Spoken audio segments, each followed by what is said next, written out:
So first thing I want to say is gratitude cannot just be an attitude. You can't just say, oh, today I'm going to be grateful.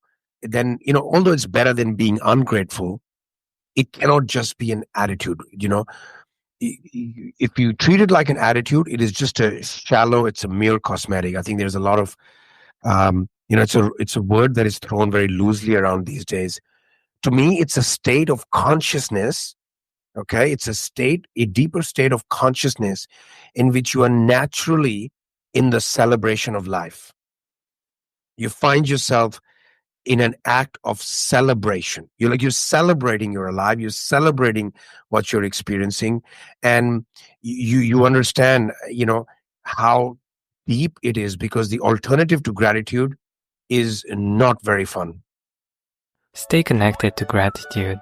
Hit the follow button right now and join thousands of listeners tuning in each week. We're the Gratitude Seekers. Come join us.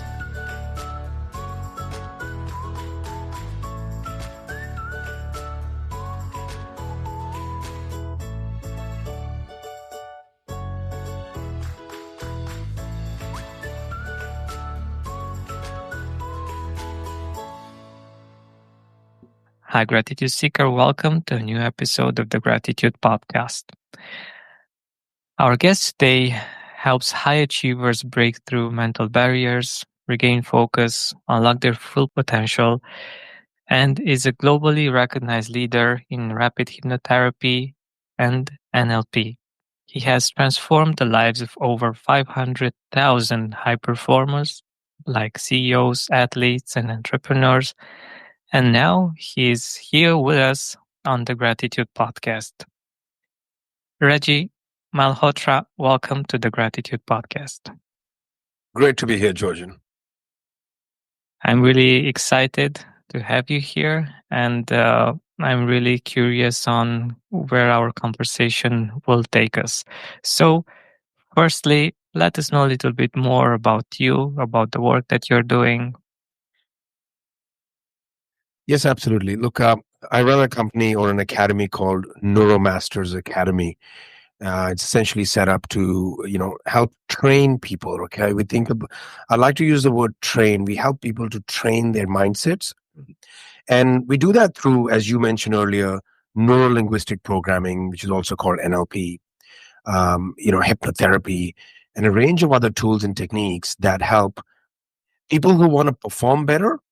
They can get rid of these hidden mental barriers and get access to some really powerful techniques to perform better, whether they're in sports or business. But also, we have a lot of people, Georgian, who have hit what we call as significant emotional events in their life, like a divorce, like a business collapse, or some major event that has, got them stuck, or they've gone reverse. So they want to reset and restart. And a third category of people is people who actually want to work with other people as practitioners, whether it's coaching, life coaching, whether it's as a hypnotherapist, or just as a consultant to help people break through their problems. So those are the three types of people we help through this academy. Amazing. And I'm really curious on your story, how you got into this. Yeah, sure. Look, for me, like many people, I have a story that is full of adversities, difficulties, both in childhood and even later. And, as I grew up, I followed a very similar path as everybody else, go get a job, do the right thing. And then eventually I got married and I had 2 children. But somewhere along the way, there was always this feeling of a void. Something was missing. It's like something was unresolved. I couldn't really put my hand on it. I couldn't, there was these, random episodes of whether it was anger, whether it was sadness. There was something lacking, something missing. Doesn't matter how much money I earned, or didn't matter, what position I took, or, even the fact that I had a great family. There was something there that needed to be addressed, but I didn't know what it was. Along the way, at some point I started a business, and it was a different business. And I, as the owner of the business, I wanted to learn a few things about myself and about to be a better leader or better communicator. And somewhere along there, I fell into, learning through other people in seminars and courses that were about personal development, personal growth, even spiritual growth. And the impact was so earth shattering for me when I did this work around NLP and hypnosis that it literally changed me 360. Like I was a different person, the same body. And so that's where the passion came from, Georgian. Like, I was just like, okay, I got to get this in the hands of other people. I got to help people. So I started working with people one on one from across the world. And then eventually I knew that I really wanted to teach this to a lot more people. And that's what gave birth to this academy and to my career as a master trainer in this field. Now I certify people, but I also coach people and mentor people to get better in business, better in relationships in particular. There's so much pain in intimate relationships. That's an area of real passion for me. And in general, take control of their life. It's a lot of work that has been going in that direction in your life, and I can feel the passion, and I can feel the fact that you have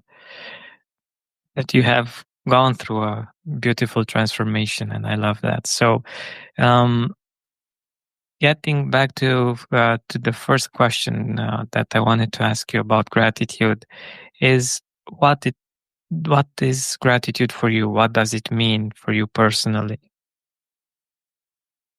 For me, it's been such a big part of my life. And, for me, if I had to define it, to me, it's a state of consciousness. So first thing I want to say is gratitude cannot just be an attitude. You can't just say, oh, today I'm going to be grateful. Then, although it's better than being ungrateful, it cannot just be an attitude.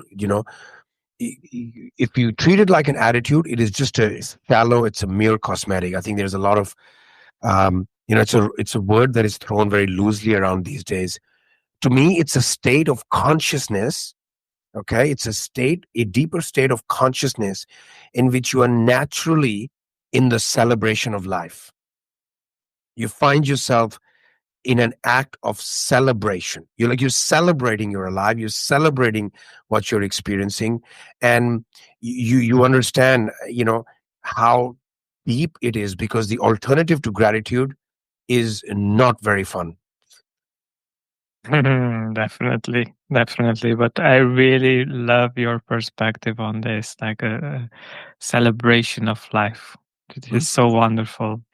And it makes so much sense because when we are in a state of gratitude, we do have that feeling like we're celebrating, like we really see the good thing that is happening or has happened, and uh, we feel how precious it is. I love Yeah, it. yeah. In our work, Georgian, one of the things we help people, we often use this phrase, we help people rewire their mind. What does it actually mean? Well, we help them install patterns in their thinking so that whenever the mind is about to go into negative territory, it has a choice. It's like a train track, when a train has to turn, it sort of changes track very smoothly. And so the brain has what's called a negativity bias, as you may know. Like one negative thought is backed up by a negative emotion. And typically, once the chain of negative thoughts begins, it keeps going. So another negative thought attaches itself to the first one, and so on. It's called the negativity bias. It's biased towards it because it's trying to help us survive and look for dangers. And it is very important that the brain is conditioned or trained to look for what is right. You've probably gone through this tons of time, but in any situation, there is always something, some flaw, some problem we can detect. But if we can train our mind to look for what's right, then gratitude is not such a big task anymore. It's not a chore anymore. People just do it. Oh, today I'm going to be grateful. I'm going to work on my gratitude. Like, just focus on what's right more of the time, and even look for a blessing in things that are not right, because there's something you don't know, something you need to learn. So this lifestyle is what I would again classify as a gratitude lifestyle. Yeah, I think it's spot on actually, and um, it's ideal that we get to this state, but how can we change the track? Like when we have so much wiring for negativity, like the survival mechanisms uh, make us unconsciously look for the bad things that are happening or that might happen. How can we change this track?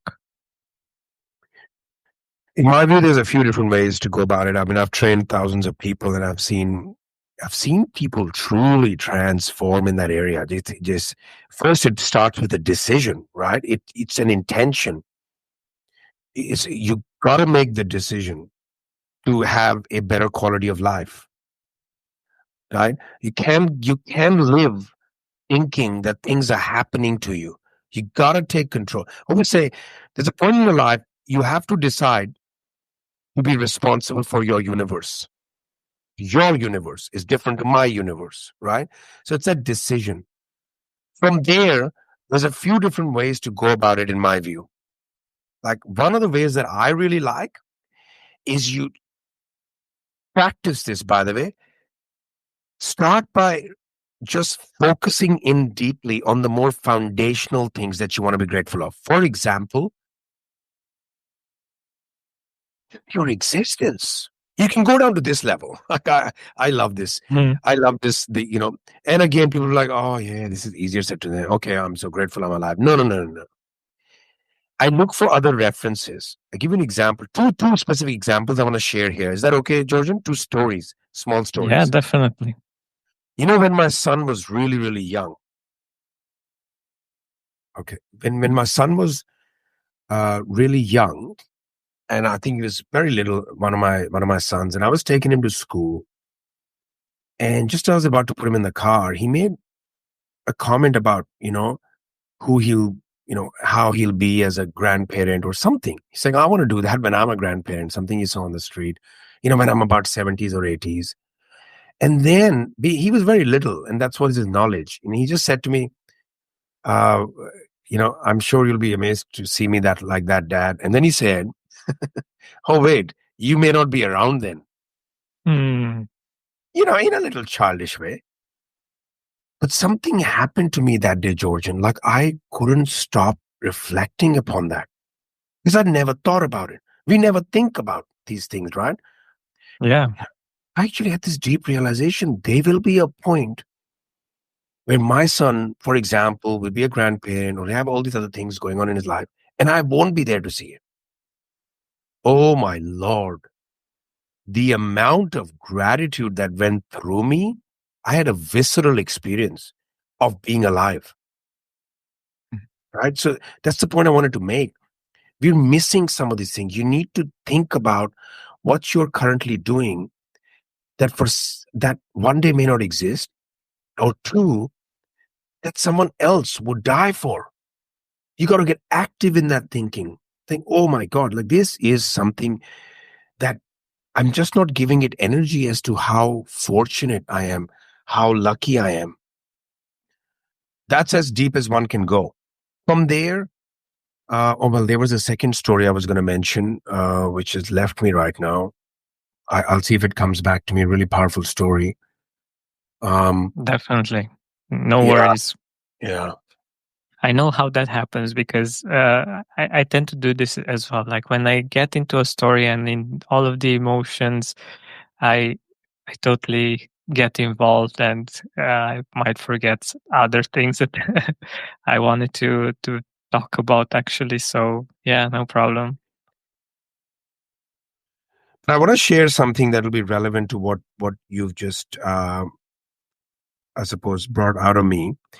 There's a study called the luck factor.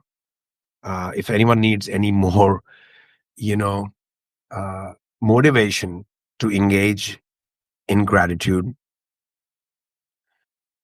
they can go and look at this study, the luck factor. It was by someone called Richard Wiseman, who did an experiment in 2003.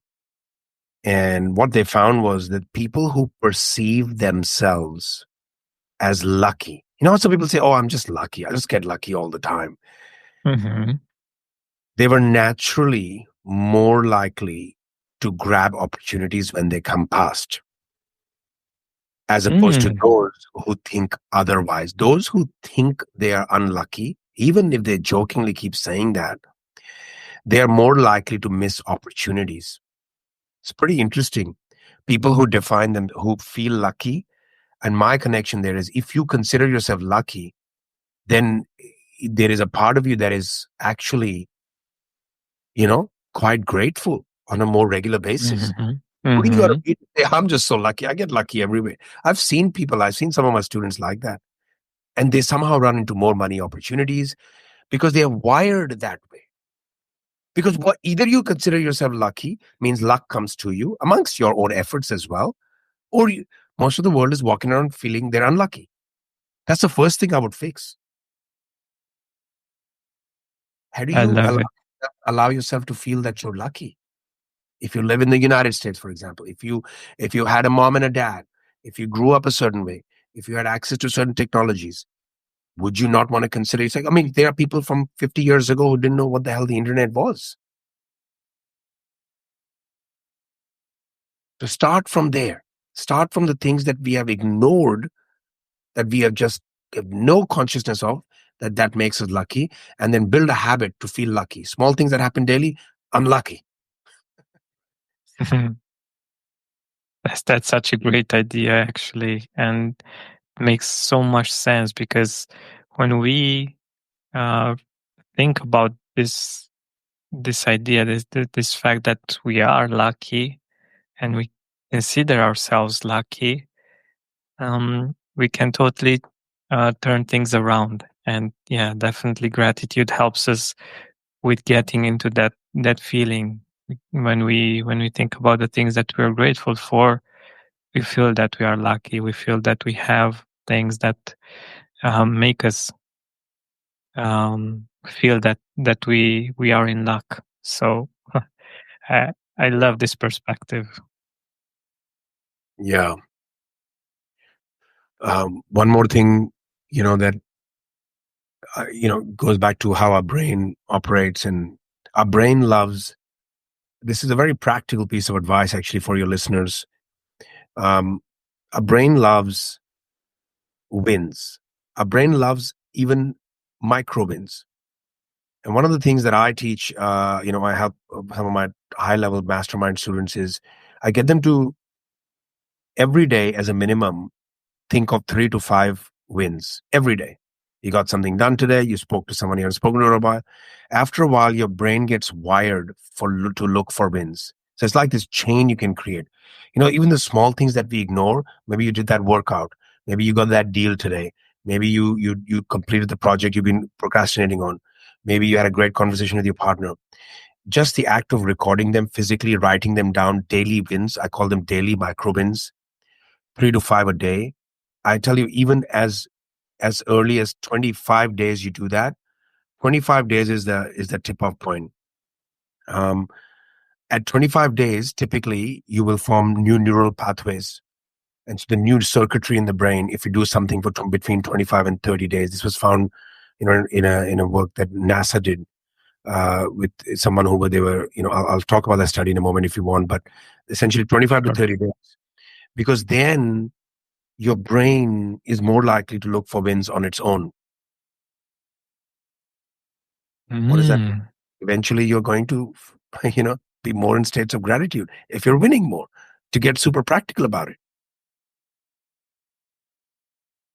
I love this, and I think it's important, like to look on this topic from the other side as well.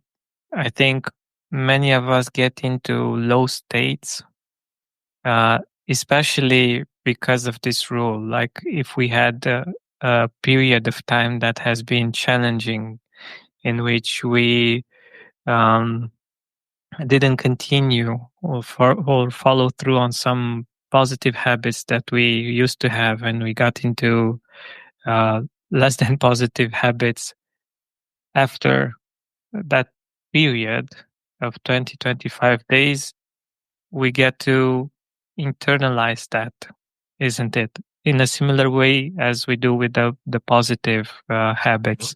That's true.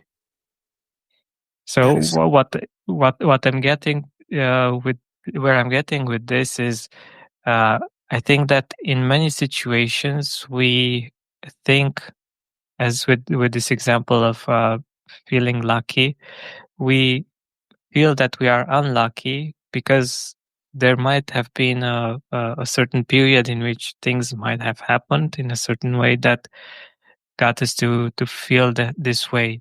But that doesn't define us. That doesn't mean that this is who we are and this cannot be changed. That's what I wanted uh, to get to the surface.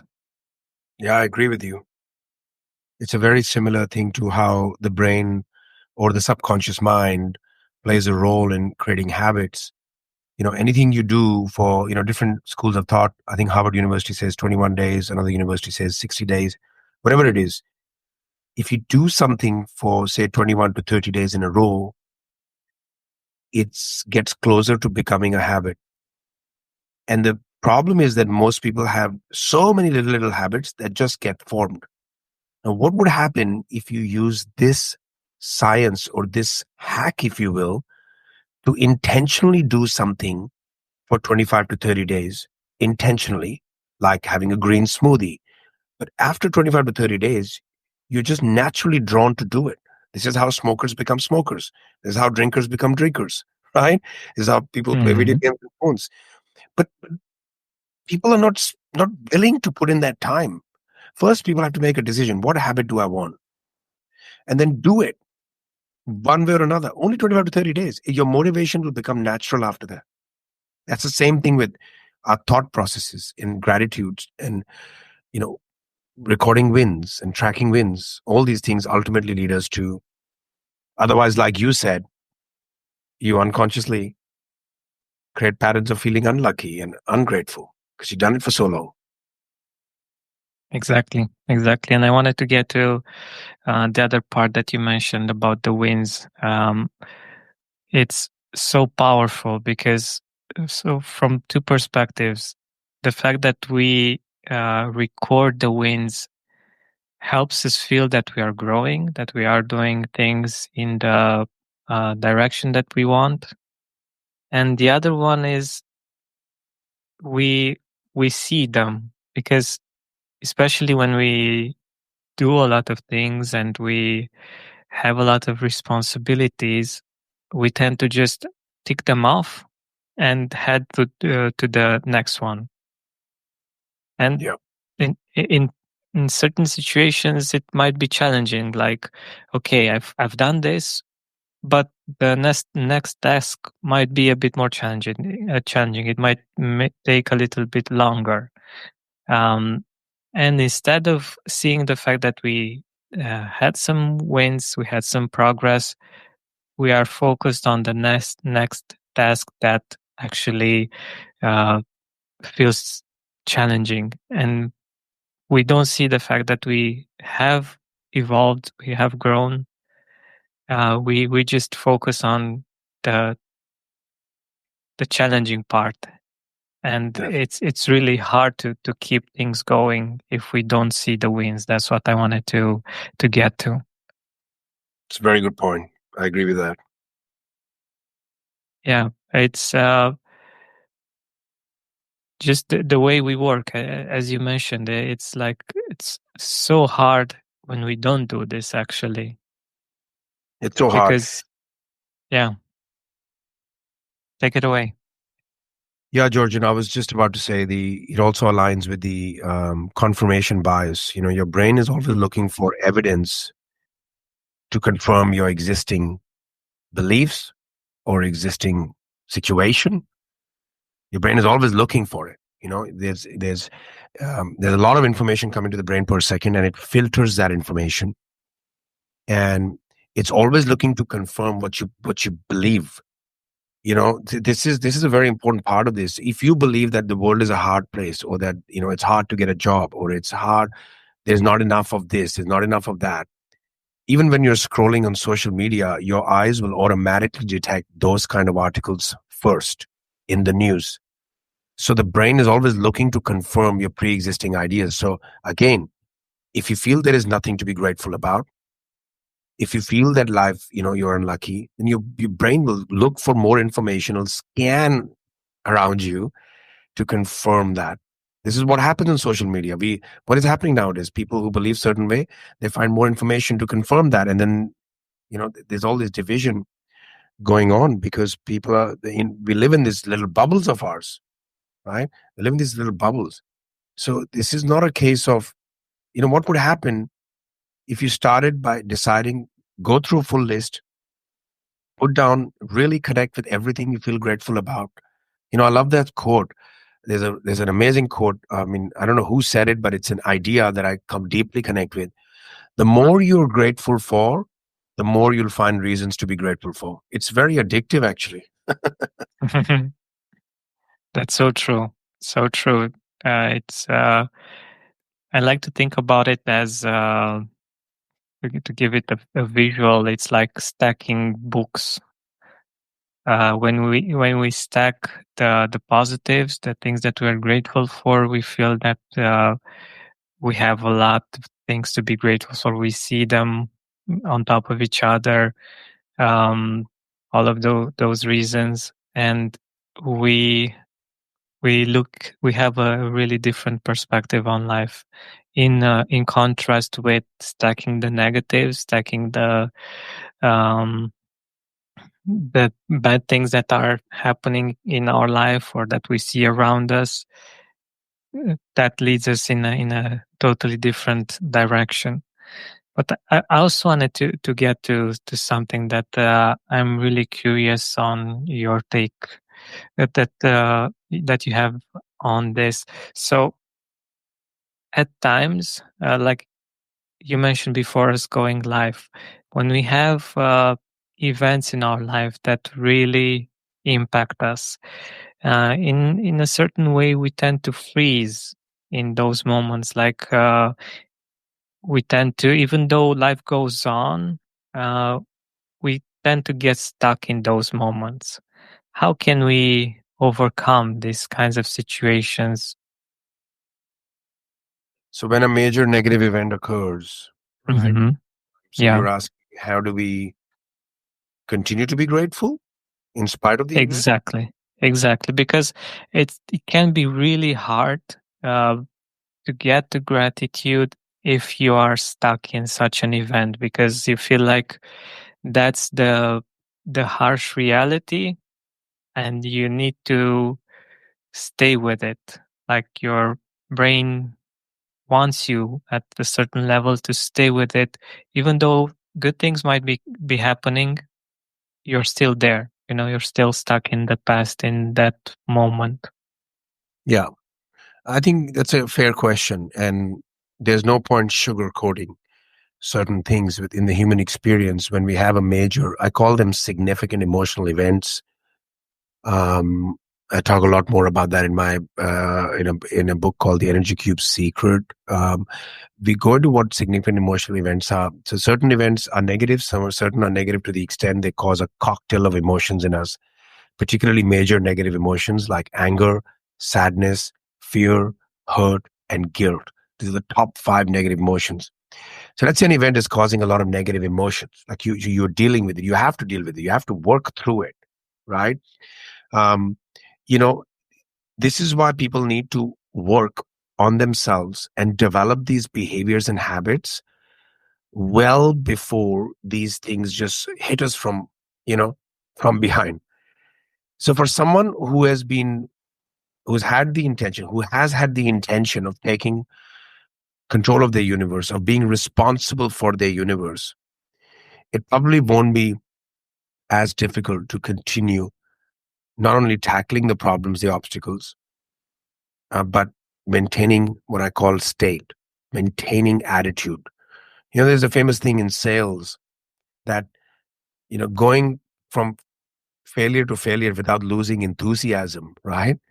Or going from no sale to no sale to no sale whilst maintaining attitude. Like it really truly separates the rest from the best, or the best from the rest, right? That's that distinction. Same way in life, we're not going to deny that major events can't happen. They will happen. That's the nature of life. Two things I want to, the way I write this out, or I have, done that a lot. Number one, I double down, if you will, double down on gratitude. Yes, it sounds hard. I know. What do you mean double down on gratitude? Well, you want to double down on it. Number two is you need to feel whatever you're feeling. You need to acknowledge the feelings. You need to acknowledge the emotions. You know, work through all of that. But at the same time, you need to, there are a couple of ways to process it. For me, at least, I'll share what I've done. A lot of times, once the event has hit, once the situation has occurred, I'm in it, right? But early-ish enough, in the earlier part of the event, I will ask myself the following question. What could be the higher purpose of this? Again, I can appreciate this could be difficult for people, but we need to, what we say in NLP, chunk up. What could there be a higher reason for this? While you're tackling it, you still got to tackle it, but you got to ask yourself the right questions. The second question, Georgian, that I absolutely love, and I train people in a lot of linguistics, but I can tell you this question has made a world of difference for me. You ready for the question? Yeah. What else could this mean? I love it. This question.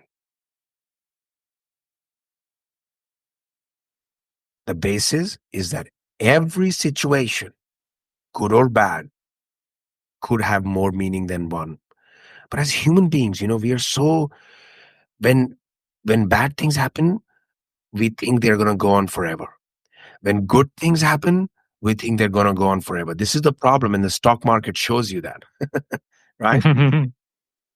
Buddha said it centuries ago, and I love these words. I think about them a lot, and I remind myself of them a lot. And there's another piece of, idea that'll really help your listeners who are into gratitude, trying to figure out how to maintain attitude. Here are the three words. Everything is temporary. Everything. When you have children, you think they're going to remain children forever at that time. Suddenly they're going to teenagers, suddenly they're going to adults, because everything is temporary. It's moving. Your good times you're experiencing are probably temporary. You're going to have to go through another season. Bad times are most likely temporary, right? You yourself, in some respect, are temporary. That's true. Everything's temporary, but I think it's connecting with these ideas when that big negative events are happening as reminders is critical. What else could this mean? Everything has more than one meaning, but we get stuck in that one meaning. So good questions, good self-talk, reminding yourself that things happen in seasons, especially if you're a business owner. There's seasons. If you look at the whole universe, everything is happening in cycles. It's a cycle. You finish, as soon as you finish one cycle, you start another one. So it's remaining aware of these things and knowing that this too shall pass. Wonderful. And I love how you explain it, and it's so empowering actually, and liberating, because when we think about the bad things that are happening in our life or in society or in general, we tend to think that they're going to be going on forever, whether we do this consciously or not. And seeing things from this perspective is very liberating, knowing that things will pass. And we, like you mentioned, we need to be in a good state in which we're just witnessing what is happening actually, and we know that there's more to it than we see in that particular moment. Yeah, I love it. Yeah. For people where things do go on forever, negative things for long periods of time, the reality is that the more we obsess about it, the more we dwell on it, the more, even after the problem is gone, sometimes people keep going on and on and on about it. So, in other words, even though the problem is not as big as it was, it's still big in our heads. Mhm. So, and that's the thing. Peop- I'd rather remind myself, and I'm not even making this stuff up. I literally am using this. We hit some problems in our business last year, and I consistently reminded our team, we need to work through this. We will work through this. We have done this before, right? We have, it is going to grow us. We are going to become someone else in the pursuit, in the solving of this problem. I'm literally not making this up. This is so, and then I will always end by saying, remember, we're in a season, we're in a cycle. These things are temporary. That doesn't mean we slow down, but you got to work through them. It's that whole thing, Georgian, that there's a very interesting line I once said in our team meeting to our team, and they hung on to it like anything. And I said, there was a discussion going on a certain particular feature or aspect that we could add to the training or to our seminars. I said, you know what? Let's create the problem so we can become the people who have to learn how to solve that problem or challenge. I think those guys ruminated over this for weeks and weeks. So I'll repeat that. Let's create that problem so we can become the people, we can develop the neurology, we can develop the mindset, the resourcefulness, become that person to solve that problem. Right? That's my mindset. I know most people may not be able to think like this so easily, but it's closely linked to the idea. Don't set a goal only to get the goal. Set a goal so you have to become the person who is able to achieve and receive that goal. Who will you become in the process? You ask some of the greats in the world, they'll tell you they set some really big goals because they know they have to become, they have to grow into something. Even if they don't get the goal, they would have become something. This is all related, by the way, to what we were speaking about.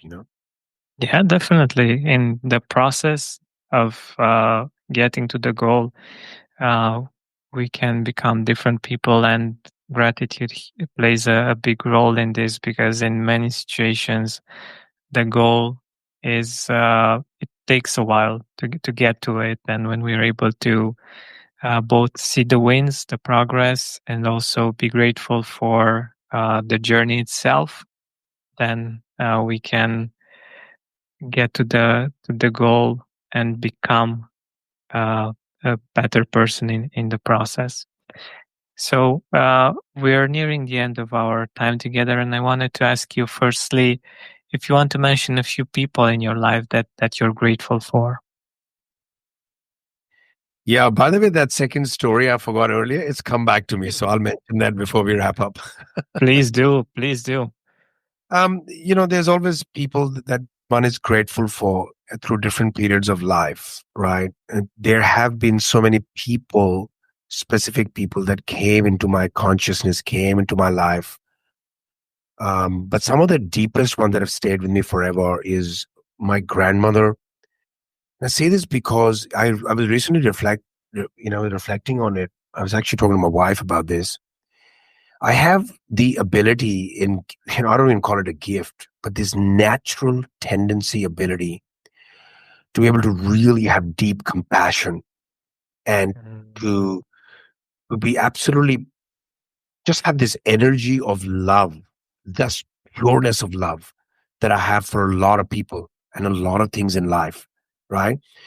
Um, and I owe it, I have to say, I feel so grateful, Georgian, for the first 5 years of my life because my grandmother, I was being raised by my grandparents at the time.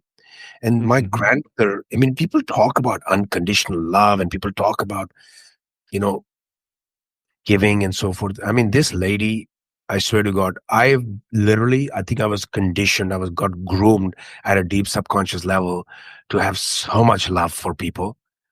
She was just an epitome of love. And I felt very grateful. I could have been raised somewhere else. Feel so grateful, so fortunate, so lucky, so powerful for having that grounding period of my life around a person who literally showered me with love, showered anybody with love who was near her, and had nothing but love. She was an epitome of love. She was pure love. So I have a lot of gratitude for that. I still do to date that has allowed me to do the work that I do, because the work that I do, it really requires you to have compassion. You got to hold people accountable. You got to enforce boundary, but at the deep level, you've got to have love for. You got to have understanding and compassion for people. So that's the first person. Mhm. Second person is my wife. Um, this lady has seen me at my darkest of times. Something about her. I mean, she just never gave up on me. She so deeply supports what I do and the mission that we've been on. I mean, I literally feel that I've done something so right I say this all the time, in my past life, that you've got to be super fortunate to have these kind of people appear in your life and be with you. So those are the two people I feel super, super, super, super, super grateful for. If I had to pick out of all, and of course, there are certain people that have come in my, certain mentors, and thank the Lord for the internet and so many people that I've been able to learn for. So I have a lot of gratitude for the internet. There you go. Because it This, found me a lot of people who I would have otherwise never learned from.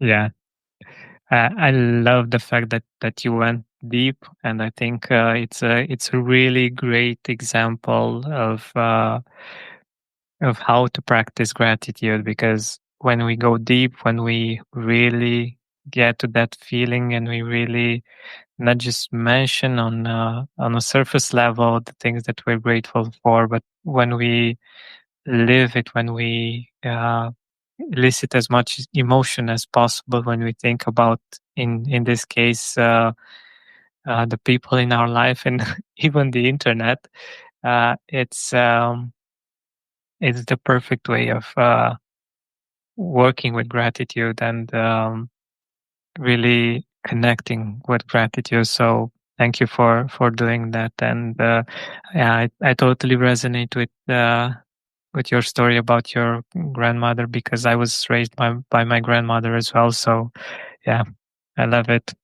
Wow, that's great. Yeah, this people complain about the small things. Some of the things that people complain about, it just shocks me. And people are literally sitting with if this device we all have now, this what we call as the iPhones or phones, the current type of phones. Literally, this thing is more powerful than the biggest computers, supercomputers that used to be around decades ago. We literally have Hmm. access to anyone or anything. We literally have access to now artificial intelligence. We have access to things that some people could not have even dreamed about. And so that goes back to the point when I say the internet, and I say, you know, there is more. My view right now, even with all the problems in the world, I think there is more to be grateful for than ever before with what we have access to. And really mean that tremendously. If even now, I mean, that means that some people will just never, they get stuck in these patterns of negativity, and they gotta look at the smaller things. And here's the second story, which will be very useful for you to wrap up. Um, let's come back to me. Once I was looking at my dogs, and again, I had this moment, right?